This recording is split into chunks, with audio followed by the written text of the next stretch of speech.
गणपती बाप्पा यांना साष्टांग नमस्कार आणि अख्ख्या भारताचे आराध्य दैवत छत्रपती शिवाजी महाराज यांच्या चरणी वंदन. बोला छत्रपती शिवाजी महाराज की जो बोले तो Nihal. Okay. So first of all, thanks Navrat Foundation for calling me. This has been the third year, continuous third year, so I can call this as my hat trick. And I think I am the first one to make this hat trick. Am I right, sir? Opening batsman. Yeah, and also I'm the opening batsman today. Okay. It seems that when you speak in English at the start, you seems like a very confident, educated person. Am I right, right? Yes. पण नाही, मला तुमच्या जवळ पोहोचायचं, मला confident किंवा तुमच्या impression नाही टाकायचं आहे. I will talk in Marathi. Okay. तर मागच्या 2 वर्षापासून मी या फाउंडेशनमध्ये स्पीच देत असे मुलांना गायडन्स करतोय. तर फर्स्ट इयरला मी शिक्षणाचे महत्त्वाबद्दल सांगितलं. त्यानंतर दुसऱ्या वर्षी करिअर गायडन्सबद्दल माझे विचार तुमच्यापर्यंत पोहोचवण्याचा प्रयत्न केला. तर यावर्षी पण जेव्हा नवनीत दादांनी मला फोन केला की वेदांत तुला यावर्षी पण स्पीच द्यायची आहे, टॉपिक लवकरात लवकर कळव, तर मी विचार करायला लागलो की what should be my topic. तर मग नंतर बघितलं, मी मुलांकडे बघितलं, मुलांमध्ये हे आणि हे आणि हे चालू होतं. काय रे? Reels. Exactly, reels, Instagram reels, YouTube short. आपलं हात फक्त तिथे चाललाय बोलणं, बरोबर आहे. 30 सेकंद, 1 मिनिट, 1.5 मिनिट आणि 2 मिनिटामध्ये आपलं फक्त फोकस आहे. तुम्हाला समजलं नाही, 30 मिनिटाचा एखादा व्हिडिओ बघून या चांगला आणि त्याच्यामध्ये मला सांगा, कोणी बघणार नाही. तर मित्रांनो, तुम्ही सध्याला एकदम प्रोटेक्टेड एन्व्हायरमेंटमध्ये आहात. तुमचे पॅरेंट्स, तुमचे जे काही फॅमिली मेंबर्स असतील, तुम्हाला सगळे सपोर्ट करतात. पण जेव्हा तुम्ही 10वी 12वी नंतर समोरच्या फेजमध्ये जातात, तेव्हा तुमचे संकट, तुमचे प्रॉब्लेम्स तुम्हाला स्वतःला फेस करायचे. आणि त्यावेळेस तुम्ही जर झटकीपट निर्णय घेतला, that will be disaster for your next life. Okay. So त्यावेळेस तुम्हाला एकुलती एक गोष्टीची साथ देईल, ती कोणती असणार आहे? कमिटमेंट. तर कमिटमेंट बद्दल जास्त दूर जायची गरज नाही. तुम्ही स्वतःच बघा, सगळ्या जवळपास एक पूर्ण हॉल भरला आपला, 700 विद्यार्थी आहेत. तुमच्या इंस्टाग्राम, स्नॅपचॅट, त्या सगळ्या गोष्टींपासून दूर तुम्ही आज इथं आजपासून 3 दिवस स्वतःला कमिट करताय कुठं? नवजोत फाउंडेशनच्या शिबिराला. ही एक थोडी गोष्ट नाही बेटा, it's very very big commitment. आणि त्यासाठी तुम्ही स्वतःबद्दल एकदा जोरदार टाळ्या वाजवा. आता इथं येण्याचं रिझन माइट बी डिफरंट. काही जण स्वतःहून आले असते की त्यांना स्पीकर चांगले आहेत, मला काहीतरी शिकायचंय. नंबर 2चे विद्यार्थी ज्यांना टीचर्सनी धमकावलं असेल, तू जर आला नाहीस तर बेटा तू पुढच्या वर्षभर माझ्यासोबत आहेस, तुझे मार्क माझ्या हातात आहेत, तुझं आलीस तर बघ. हे झाले दुसऱ्या काइंड ऑफ कमिटमेंट. आणि तिसरी सगळ्यात इम्पॉर्टंट, कुसुम सभागृह आहे, कम्फर्टेबल सीट आहे, एसी चालू आहे. आणि सगळ्यात इम्पॉर्टंट काय रे? दुपारी काय भेटणार आहे? जेवायला भेटणार आहे. एक्झॅक्टली. तर फ्री मध्ये जेवण भेटणं कोण सोडणार आहे? बरोबर आहे की नाही? भंडारा काय नसते, फक्त बसायचं ना, ऐकायचं आणि जेवायचं. करेक्ट आहे? या 3 टाईपच्या कमिटमेंट, एक स्वतःहून, एक शिक्षकाच्या धमकीने आणि जेवणाच्या इच्छेपण, बरोबर आहे. तर मित्रांनो, जरी असतील तरी तुम्ही तिघांनी 3 रिझननी तुम्ही कमिट केले, हे फार इम्पॉर्टंट आहे. तर मला कोणी सांगू शकेल का कमिटमेंटचा मिनिंग काय? Anyone? What do you mean by commitment? अर्धवट झोप घेऊन आलेले आहेत का काही जण? What is commitment? Anyone? Mic. पहिली दुसरीचे मुले ते आपल्याकडे सध्याला नाही. Okay. So anyone? Ladies first. Yes, ladies. आता इथे लेडीज फर्स्ट आपण पहिले, जेंट्स लेटर. कोणी पण नाही? एनीवन? नो? चला ठीक आहे, नो प्रॉब्लेम. कमिटमेंटचा मिनिंग जर बाय बुक आपण डेफिनेशन घेतली तर कमिटमेंट म्हणजे it's a strong sense of dedication. काय? Strong sense of dedication towards a person किंवा गोल किंवा टास्क ऑर अ प्रिन्सिपल. थोडंसं हेवी केलं, बरोबर आहे. तर एक सिंपल शब्दामध्ये कमिटमेंट म्हणजे काय? मी एक प्रॉमिस केलंय आणि मी ती निभावणार आहे. जसं की मी सगळ्यांना प्रॉमिस करता, मी रोज 5-6 घंटे अभ्यास करेल, 1 दिवस करता आणि नंतर आयुष्यभर ते प्रॉमिस विसरून जातात. जनरली आता मोठे लोक, तुम्हीच नाही आम्ही पण तसंच करतो बघा. जानेवारी 1 आली तर सगळेजण पहिले काय करतात बेटा, 1 जानेवारीला सगळेजण पहिले घेतात जिमची मेंबरशिप. डे 1 ला जवळपास सगळ्या जिम फुल असतात. डे 2, डे 3, डे 5, डे 6 आणि डे 8 पर्यंत जिम पूर्णपणे रिकामी होती. तर मित्रांनो, याच्यामध्ये मेन गोष्ट काय माहिती का, कमिटमेंट आणि इंटरेस्ट मधला फरक. तर इथे जमलेल्या सगळ्यांना मला प्रश्न विचारायचा, तुम्ही करिअर मध्ये काय करणार, काय डिसाईड केलंय? एनीवन, काय बनायचं मला मोठे पण? Yes please. Doctor after IAS. Doctor after IAS. Super, very good, nice. Business development manager. Business development manager, super, good. Anyone else? हा बेटा सांग. IPS, good, nice. येस. जज और an IAS officer. Nice, very good. चला, म्हणजे आपल्याला काही जर प्रॉब्लेम होता काही सगळ्यांना कॉन्टॅक्ट असतो फ्युचरमध्ये. करेक्ट आहे. तर yes yes, psychologist, nice. IPS officer, very good, nice. तर या सगळ्यांना माझा क्वेश्चन आहे, तुम्हाला ते का बनायचं, का बनायचं बेटा IPS?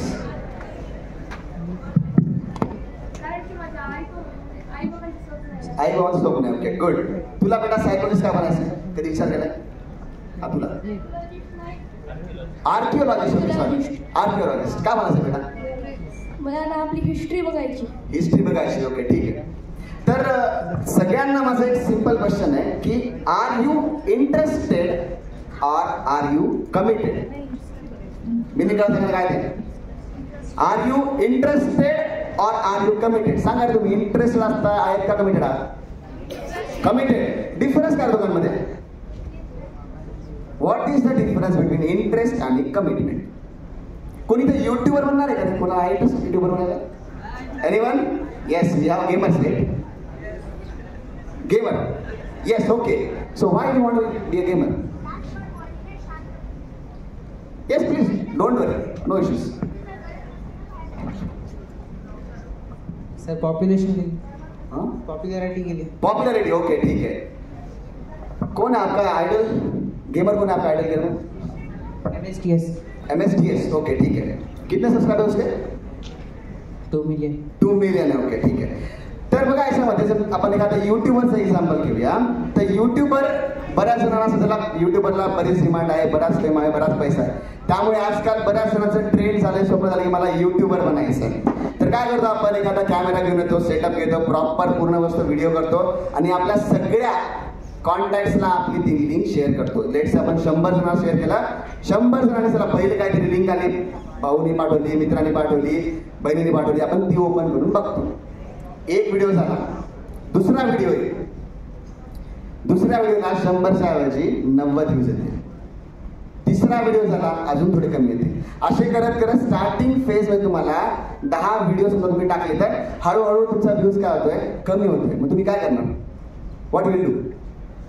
सोडून देणार नाही. जर तुम्ही फक्त इंटरेस्टेड असताल, म्हणजे बाबा त्या मुलाने केलंय म्हणून मला करायचंय, you will definitely live that space. तुम्ही काय करणार माहिती का, की अरे नाही, त्यांनी जेव्हा सुरू केलं होतं तेव्हा जास्त गेमर नव्हते, त्याला फार लवकर पॉप्युलॅरिटी भेटली, त्याच्या जास्त त्याला काही स्ट्रगल भेटला नाही, त्याच्या आईवडिलांनी सपोर्ट केला, त्याला पैसे खूप भेटले स्टार्टिंगला, फलाना ढिमकाना, सगळ्या रिझन्स तुम्ही शोधताल, तुम्ही सगळ्यांना ब्लेम करताल. अपार्ट फ्रॉम कोण? अपार्ट फ्रॉम कोण? स्वतः. So whenever you are interested in only interested in a thing, you will always say why me.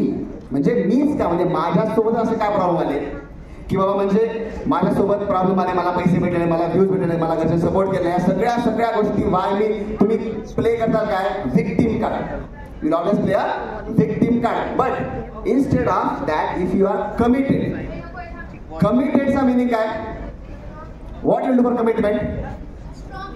Strong dedication. Exactly. भलेही तुमच्याकडे जर समजा 10 व्ह्यूज झाले, 1 व्ह्यू झाला, पण तरी पण मी व्हिडिओ टाकत जाणार. सगळ्यांना मिस्टर बीस्ट माहिती आहे? How many videos he have?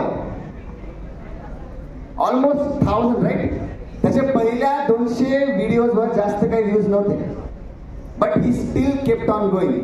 आणि आज सगळ्यात मोठा युट्यूबर आहे. किती सबस्क्रायबर्स आहे बेटा? क्लोज टू 200 मिलियन की more than that? Close to 200 million, 20 crore subscriber. बोल बेटा. 333 crore. It's like a complete US population त्याचे सबस्क्रायबर आहे. स्टार्टिंगला त्याचे जवळपास 100 व्हिडिओ फेल होते. तर अशा प्रकारे तुम्ही जर समजा कमिटेड असता तर तुम्ही क्वेश्चन करणार की बाबा माझ्यामध्ये प्रॉब्लेम काय, what is the problem in me, what should I do to overcome that problem.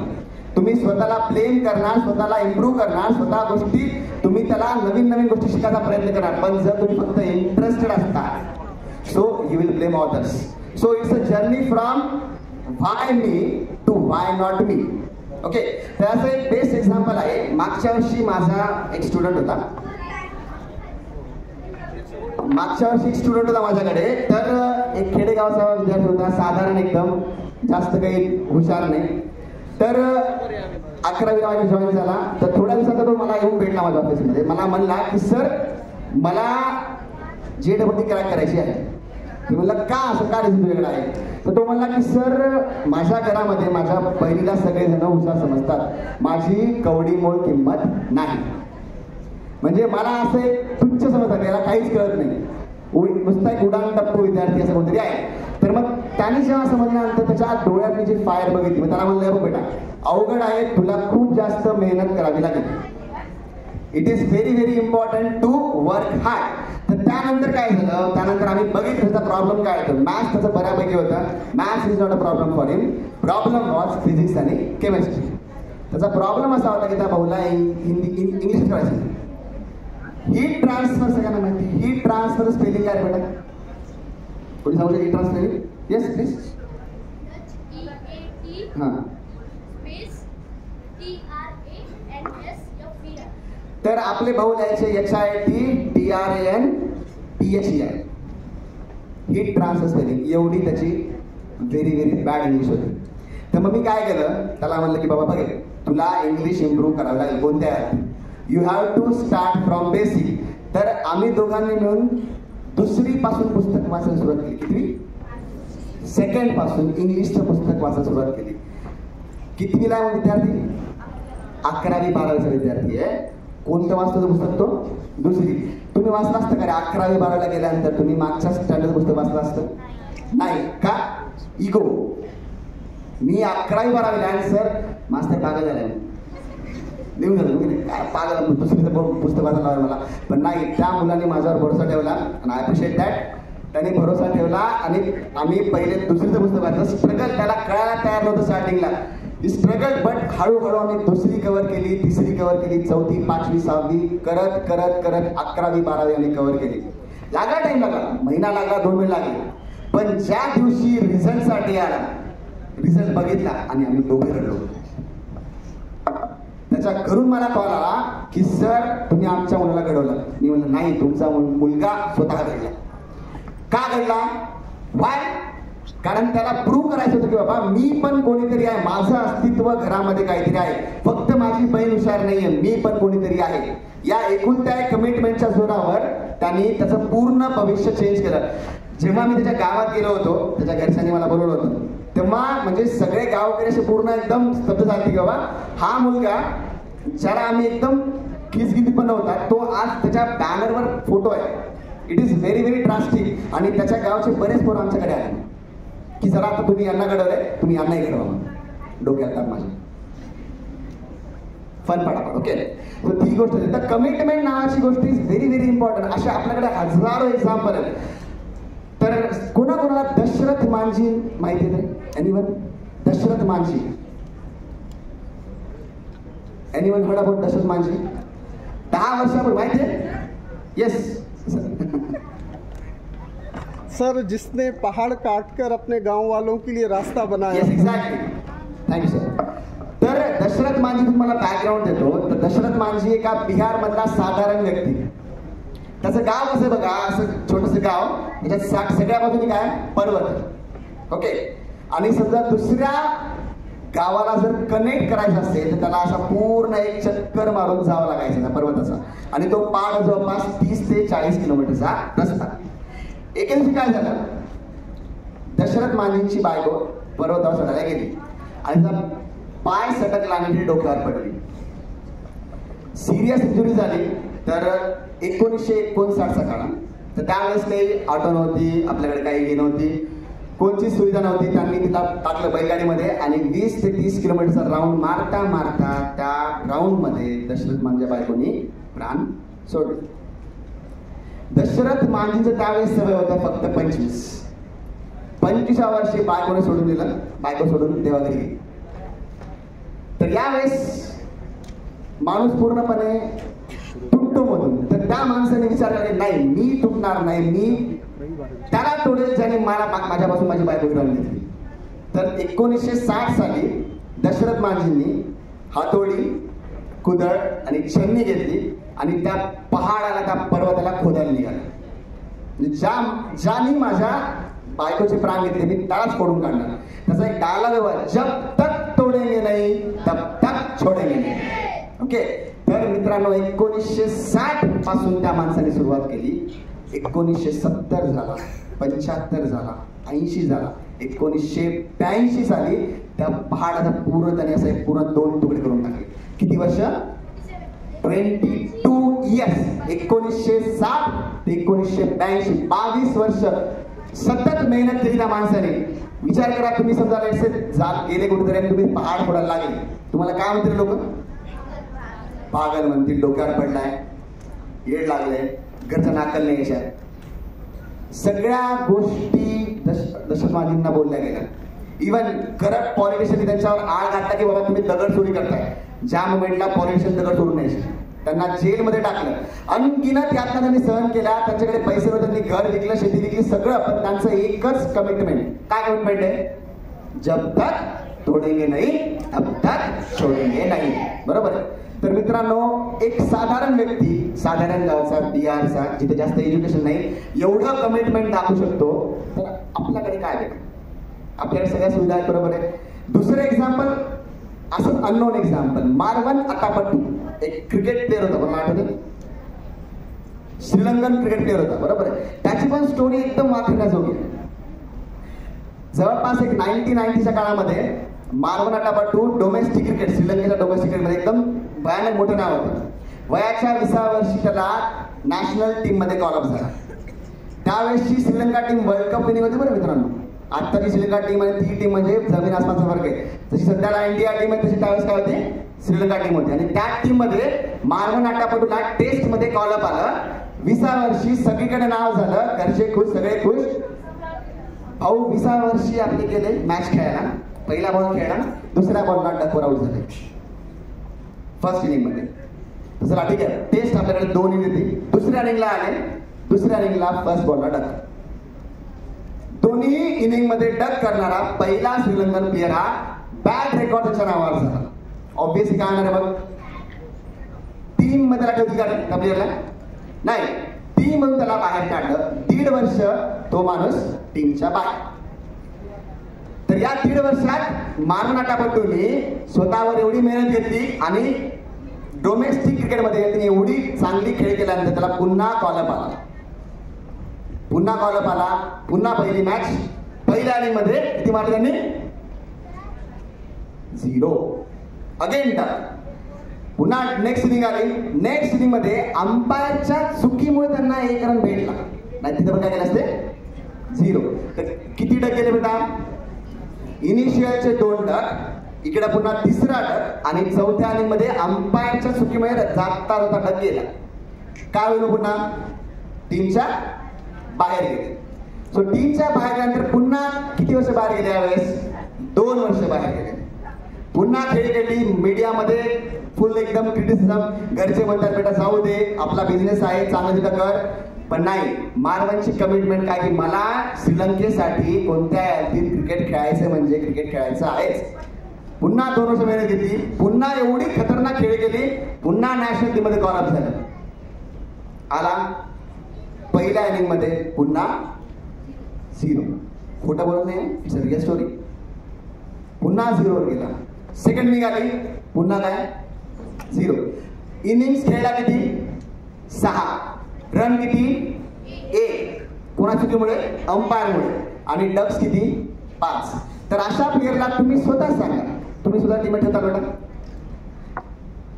पुन्हा टीम मधून बाहेर काढू. आता असं झालं की बाबा याचे डोर सगळे संपले, घरच्यांनी रिक्वेस्ट केली सोडून द्या का, आता तुझ्याने होणार नाही, आपला बिझनेस चांगला आहे, आपण चांगल्या खानदानातल्या आहात, सोडून दे, आपली उगीच बदनामी जास्त होती. पण नाही, मारवण थांबला नाही. आता यावेळेस पहिल्या वेळेस 1.5 वर्ष टीमच्या बाहेर, नंतर 2 वर्ष, आता यावेळेस 3 वर्ष टीमच्या बाहेर. मित्रांनो विचार करा, आजकाल आपण असं ऐकतो JEE एक्झाम मध्ये जर आपले रिझल्ट कमी आला तर मुलं सुसाईड करतात, बरोबर की ऐकलं तुम्ही? 25-25 मालाच्या फ्लोरवर उडी मारतात का? फक्त एक फेल्युअर आहे. तर विचार करा, मारवांच्या आयुष्यामध्ये एवढी चांगली खेळ म्हणून पुन्हा दरवेळेस अपयश, त्या माणसाने काय करायचं? He should have suicide thrice. पण 3 वर्षानंतर तो पुन्हा आला, पण यावेळेस मात्र पहिल्या इनिंग मध्ये 50, दुसऱ्या इनिंग मध्ये 100, आणि he went on to become the captain of the very own team that discarded him. म्हणजे तो फ्युचर मध्ये त्याच टीमचा काय बनला, तो कॅप्टन बनला. ज्या ठिकाणी त्या प्लेअरला टीम मध्ये जागा भेटत नव्हती, फक्त आणि फक्त कमिटमेंटच्या जोरावरती, नाही मला करायचंय, मला प्रूव्ह करायचंय. कोणी काय म्हणू दे, घरचे तुम्हाला काही म्हणू द्या, बाहेरचे म्हणू द्या, मीडिया म्हणू द्या, सिनेमे म्हणू द्या, पण तुमच्या इथं पाहिजे की नाही मला माझ्यासाठी हेच करायचंय. त्या एका कमिटमेंटवर त्या माणसाने आयुष्याचे 7 वर्ष वेस्ट करून पुन्हा तो क्रिकेट टीम मध्ये आला आणि event on team what captain of the team. It's not a big, it's not a very small task. Cricket lovers किती जण भेटायचे आपल्याकडे? हो, okay, most of the guys are cricket lovers. Okay, 19 November 2023 सगळ्यांना आठवतं? सगळ्यात चांगला दिवस ना आपल्यासाठी? नाही का? India lost the world cup. सगळे रडून थकून बेजार, प्लेयर झोपले नाही 3-4 दिवस, आपणही झोपलो नाही. अजूनही मी बऱ्याच पुराचे स्टेटस बघतो, 19 नोव्हेंबर काळा दिवस. कारण आपल्या डोक्यात ती गोष्ट, कारण आपल्या पब्लिक समोर जवळपास 1.25 लाख लोक ग्राउंडवर, 1.25 करोड लोक टीव्हीवर, सगळे 9च्या 9 मॅच जिंकलेले, एकदम बेस्ट टीम. बट जी मॅच आपण हारायला नव्हती पाहिजे, तीच एक होती मॅच आपण हरली, and we lost the world cup. यानंतर बऱ्याच जणांना एक्सपेक्ट होतं रोहित शर्मा, विराट कोहली सगळे काय करतील, रिटायर होऊन जातील, नवी टीम येईल. पण नाही, त्यांनी काय केलं, त्यांनी ऐलान केले की बाबा जो T20 वर्ल्ड कप येणार आहे तो कोण असणार आहे? इंडिया चॅम्पियन असणार आहे. आणि त्यांनी फक्त बोलून नाही, त्यांनी करून दाखवलं. सगळ्यांना फायनल होतं की नाही? काय होतं रे इक्वेशन? 25 बॉल्स 26 रन काही इक्वेशन होतं, बरोबर आहे? म्हणजे क्लास सर असा मारून आला की वाटलं की बाबा 2 ओव्हरमध्ये मॅच संपणार आहे. पण समाव देवाने बघितलं बाबा की यांनी एवढी मेहनत केली आहे, यांना ऑलरेडी आपण एक धसका दिलेला आहे, पण यावेळेस आपण ती देणार नाही. तर समहाऊ बुमराने त्याला आउट केलं. त्यानंतर हार्दिक पांड्याच्या लास्ट ओव्हरला मला अजूनही आठवतं, जतीन सप्रूची कॉमेंट्री ऐकू लागलो मी, long off Suryakumar Yadav catch पकडली आणि रोहित शर्मा असा बघतोय, अरे पकडतो की नाही बाबा, पकडतो की नाही, पकडली आणि त्यांनी बघितली स्टेप आउट, त्यांनी बाहेर बाउंड्रीला टच नाही केला आणि तो बाहेर गेला आणि तो पळ सुटला. त्याला कळलं की आपण जे कमिट केलं होतं ते आपल्याला भेटतं. आणि रोहित शर्मानं तर काय केलं बेटा, दंडा कुसवला आपला भारताचा पूर्ण एकदम, आणि काय केलं नाही, माताचा क्रीम पूर्ण एकदम सगळ्यांना माहिती आहे, पिच त्याने पूर्ण तोंडाला लावली इथं पूर्ण कम्प्लिटली. का? कारण त्याला माहिती बाबा त्यांनी काय लूज केलं होतं. 2023चा world cup it's very painful for us, still it hurts, but त्याला काहीतरी ओव्हरकम करायला आपल्याला T20 वर्ल्ड कप. बरं, T20 वर्ल्ड कप जिंकल्यानंतर कोणची आली आपल्याकडे? चॅम्पियन्स ट्रॉफी आली. मध्ये एक ऍड आली ते बघा की वी आर T20 चॅम्पियन्स, नाव we will win the champions trophy, एक अशी ऍड होती. त्याच्यामध्ये रोहित शर्मा येऊन काय म्हणतो माहिती का, we have to forget we are the champions. जर आपण असा विचार केला की आपण चॅम्पियन आहोत, आपली भूक संपती, आपल्याला असं विचार करायला पाहिजे मला अजून पाहिजे, मी अजून ऍक्शन केलेलं नाहीये. इट्स अबाउट एक्सलन्स, आणि excellence is the journey, it's not a destination. आता जिंकलोय, मला अजून जिंकायचं, अजून वर जायचं. मग चॅम्पियन्स ट्रॉफी पुन्हा आपण जिंकली, म्हणजे एक ट्रॉफी हारण्याच्या याच्यामध्ये आपण काय केले, 2 ट्रॉफी जिंकली. अजून नेक्स्ट इयरला काय अजून एक वर्ल्ड कप आहे. So who knows, fingers crossed, we will win. Okay, त्यानंतर असे असंख्य एक्झाम्पल्स आहेत. सो अजून एखादं एक्झाम्पल द्यायचं झालं तर आपल्याकडे आहे संभाजी महाराजांचं एक्झाम्पल. छावा सगळ्यांनी बघितलं? बरोबर, करेक्ट आहे. किती वय रे संभाजी महाराजांचं? जवळपास एक 20 ते 30 वर्षामध्ये. बरोबर आहे. एका प्रिन्सिपल पायी काय की मी माझा धर्म चेंज करणार नाही, त्या एकूण त्या एक प्रिन्सिपल, त्या कमिटमेंट पायी महाराजांनी किती यातना सहन केल्या? 40 दिवस. त्यांच्यासोबत छंदोगा मारते होते. बरोबर आहे. त्यांचे जेव्हा औरंगजेब त्यांना विचारतो नाही, त्यांनी मस्त कविता केली आहे. हाथी घोडे तोप तलवारे फौज तो तेरी सारी है पर जंजीरों में जकड़ा मेरा राजा आज भी सब पे भारी है. कुठून आली एवढी कमिटमेंट? कुठून आला एवढा कॉन्फिडन्स की बाबा माझा राजा इथं अडकलाय, पण तरी पण तो कवी म्हणतोय की भले तुझे सगळे इथं अवेलेबल आहेत पण तरी पण आज स्टील माझा राजा काय भारी आहे. कारण तुझ्याकडे एवढं सगळं आज सुद्धा तुला जे पाहिजे त्या माणसावर तू करून घेऊ शकत नाहीस. त्या माणसाची एवढी कमिटमेंट आहे. आणि जेव्हा एक लीडर एवढा कमिटेड असतो तेव्हा तुमची फौज पूर्णपणे एकदम कमिटेड बनते आणि you can win anything. Example सगळ्यांना माहिती 1983 वर्ल्ड कप. 1983 वर्ल्ड कप सगळ्यांना माहिती आहे. पिक्चर बघितला रे? रणवीर सिंग आणि दीपिका पादुकोण, एवढंच माहिती आहे तुम्ही. हा, तर 83 मध्ये सगळ्यात इम्पॉर्टंट म्हणजे सगळ्यात डेंजर टीम होती कोणची? वेस्ट इंडिजची टीम होती.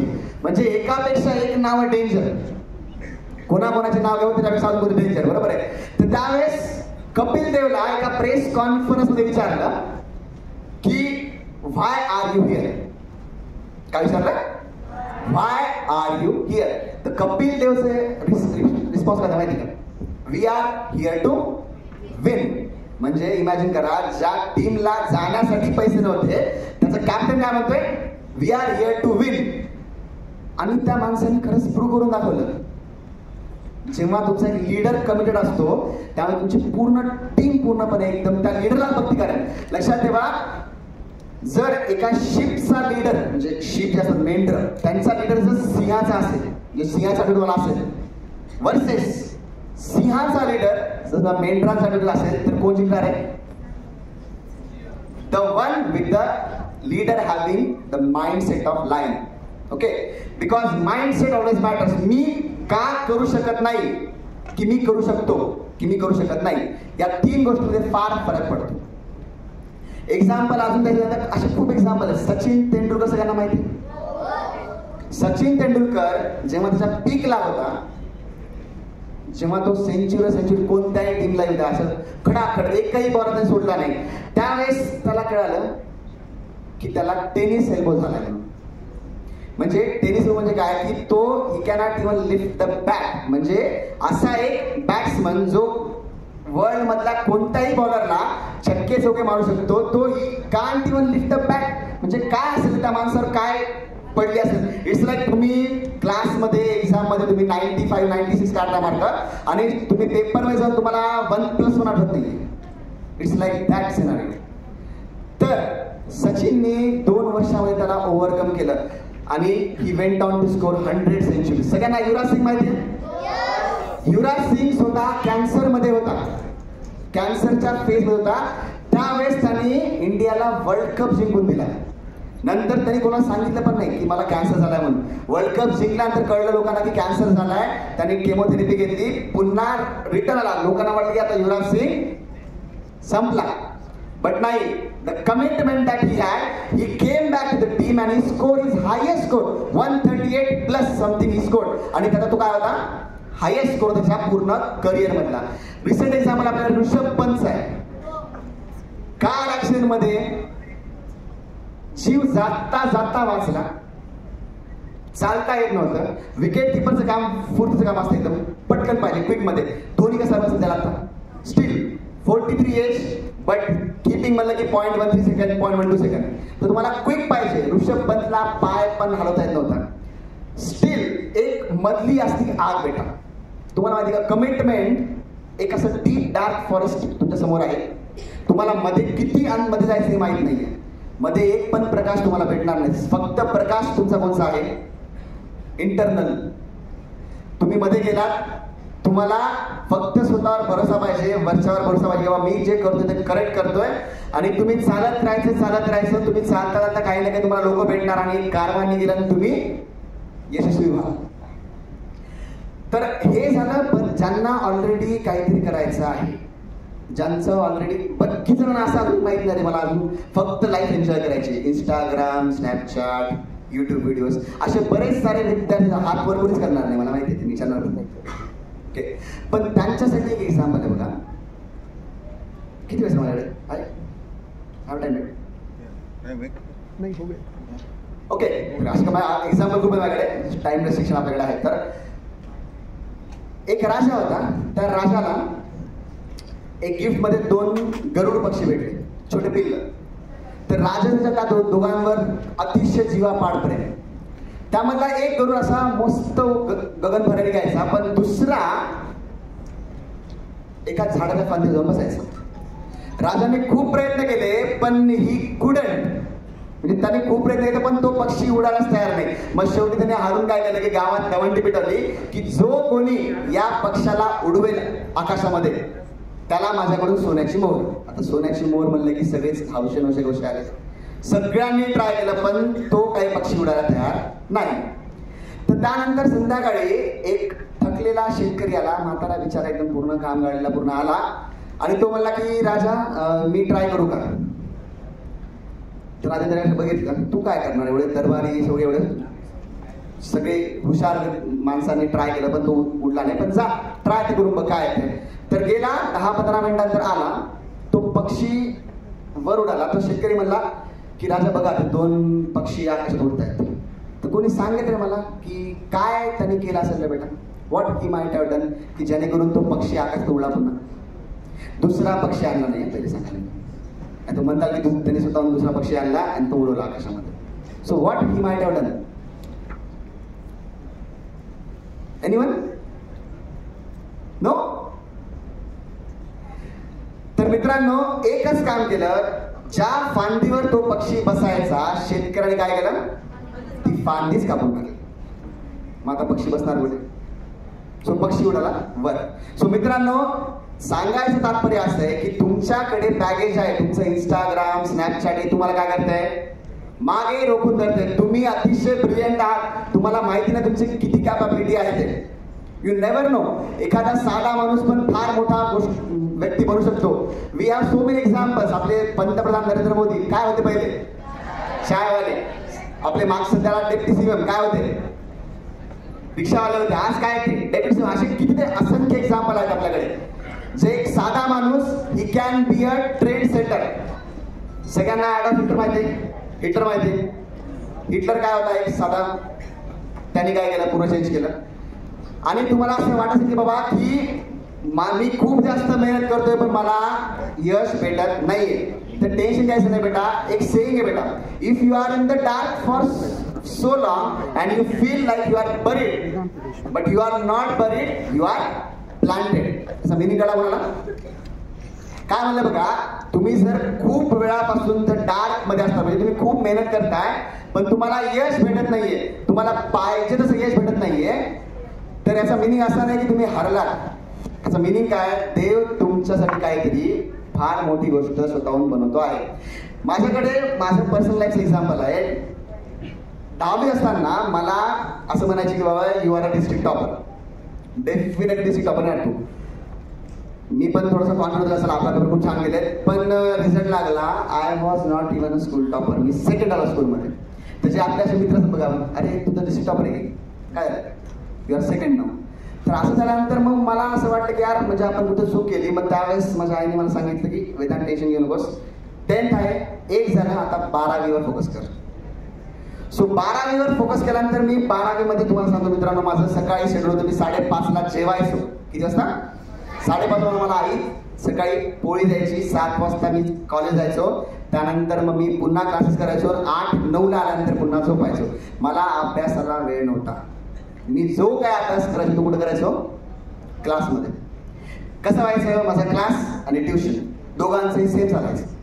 फक्त अभ्यासाचा टाइम येत होता मला रविवारी, आणि मी एकही मूवी बघितली नाही ना मी कोणाच्या घरी गेलो. या 2 वर्षामध्ये मी स्वतःबद्दल फक्त आणि फक्त स्वतःला कसं इम्प्रूव्ह करता येईल विचार केला.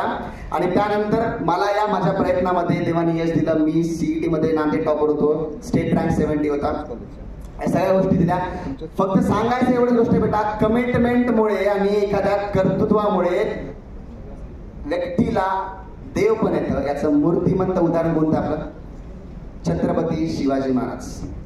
तर त्याच कमिटमेंटनी आणि त्याच कन्सिस्टंटनी आणि त्याच कर्तृत्वाने आपण आपलं काम केलं तर तुम्हाला कोणीही रोखू शकणार नाही. तर मला शेवटचा क्वेश्चन बेटा माझ्या तुमच्यासाठी की आर यू गाईज इंटरेस्टेड और are you guys committed? Thank you. Thank you.